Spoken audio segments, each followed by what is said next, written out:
Assalamualaikum warahmatullahi wabarakatuh. Selamat siang, selamat malam, selamat pagi semuanya. Bertemu lagi dengan saya Arden Julian Trias dalam tugas biologi membuat struktur sel hewan.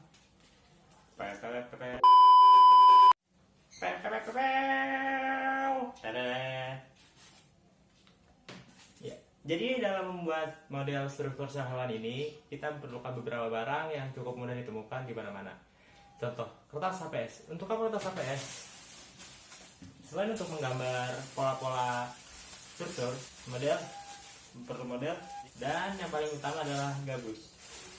Gabus bisa kalian beli dengan harga di bawah 10.000 di fotokopi terdekat rumah kalian.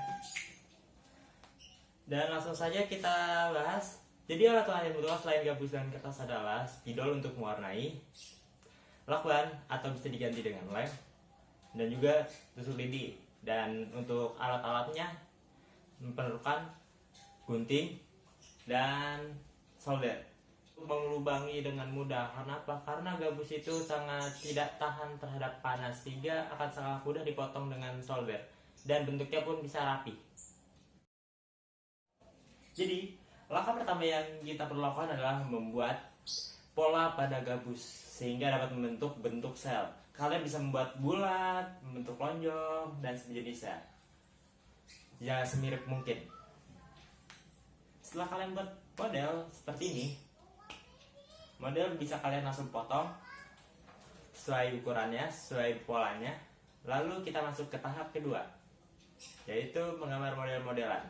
Ya, jadi fungsi sebenarnya dari fungsi model ini adalah mengukur seberapa besar struktur di dalam sel yang akan kita buat, sehingga tidak terjadi namanya kekecilan, kebesaran, dan ya segitu. Lalu setelah kita menggambar pola pada bagian dalam lingkaran sel tersebut, kita dapat langsung menjeplak ya dari kertas HPS dengan spidol. Nah, kita bentuk sesuai semirip dengan yang ada pada struktur sel hewan. Membuat isi dari struktur sel tersebut, kalian dapat langsung menggunting dan mewarnainya. Kenapa saya arsir? Karena saya cukup kesulitan pada spidolnya, sehingga atas spidolnya cukup sedikit dan fotokopi sudah malam, jadi sudah tutup. Lalu setelah kalian bentuk, bisa kalian langsung gunting. Nah, lanjut kita ke tahap selanjutnya, yaitu menempelkan. Kalian bisa langsung menempelkannya ke bagian dalam gabus, atau kalian bisa membuatnya timbul dengan menempelkan sedikit gabus pada gambarnya seperti ini. Nah, kalian perlu lem agar menempel, dan saya bisa tusuk gigi untuk memperkuat. Tusuk lidi atau tusuk gigi. Jangan lupa posisikan sesuai benar, sesuai betul ya. Seperti ini. Jika sudah kita bentuk organel-organelnya. Sekian, sebegitu saja video pembahasan tentang pembuatan model struktur sel hewan. Bila ada kekurangannya mohon maaf. Terima kasih atas perhatiannya. Assalamualaikum warahmatullahi wabarakatuh. Sampai jumpa video selanjutnya. Saya akan menjelaskan struktur dari beberapa fungsi sel. Yang pertama adalah membran ini. Membran sel yang berfungsi untuk mengatur keluar masuknya nutrisi dan juga mineral. Berfungsi sebagai pembungkus pelindung dari sel tersebut. Dapat menerima rangsangan dari luar, merupakan tempat berlangsungnya berbagai macam reaksi kimia dalam tumbuhan. Sitoplasma sitoplasma berfungsi sebagai sumber bahan kimia pada sel, adalah tempat berlangsungnya metabolisme sel. Retikulum endoplasma berfungsi sebagai sintesis atau pengolahan protein, sebagai tempat pengangkut sintesis steroid lemak dalam tubuh hewan, membantu detoksifikasi dan membunuh sel-sel berbahaya di dalam sel, sebagai tempat untuk menyimpan fosfolipid, steroid, dan glikopid. Mitokondria berfungsi sebagai respirasi perbaikan seluler pada jaringan sel, sebagai penghasil energi dalam bentuk ATP yang akan digunakan sebagai tumbuh beraktivitas.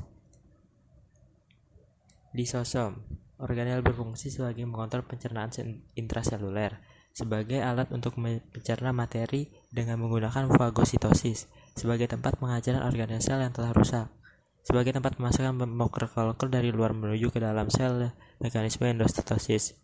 Peroxisome badan mikro berfungsi merubah lemak dalam tubuh menjadi karbohidrat, mengurai peroksida H2O2 dan sisa-sisa metabolisme toksik dalam tubuh. Ribosom berfungsi sebagai tempat berlangsungnya proses sintesis protein. Sentriol berfungsi sebagai tempat untuk membentuk silia dan flagella, merupakan sebagai proses pembelahan sel dalam bentuk benang spindle. Mikrotubulus berfungsi sebagai untuk melindungi sel, memberi bentuk sel, dan berperan penting dalam membentukkan flagella, silia, dan sentriol. Badan Golgi berfungsi untuk memproses dan mengolah protein, membentuk sel lisosom untuk membantu membran plasma, untuk membentuk vaskular kantung untuk ekskresi. Nukleolus berfungsi untuk menyimpan informasi genetik, untuk menjaga integrasi keutuhan gen terjaga, mengendalikan dan mengatur proses metabolisme dalam sel, mengontrol aktivitas pada sel dengan mengelola ekspresi gen. Nukleolus berfungsi sebagai melakukan proses produksi RNA sebanyak 50% dan dikaitkan dengan ratusan R-gen yang terdapat dalam sel nukleolus tersebut. Nukleoloplasma berfungsi sebagai alat transportasi atau proses perjalanan bahan-bahan yang dibutuhkan untuk metabolisme dan fungsi sel. Membran inti berfungsi untuk melindungi inti sel nukleus.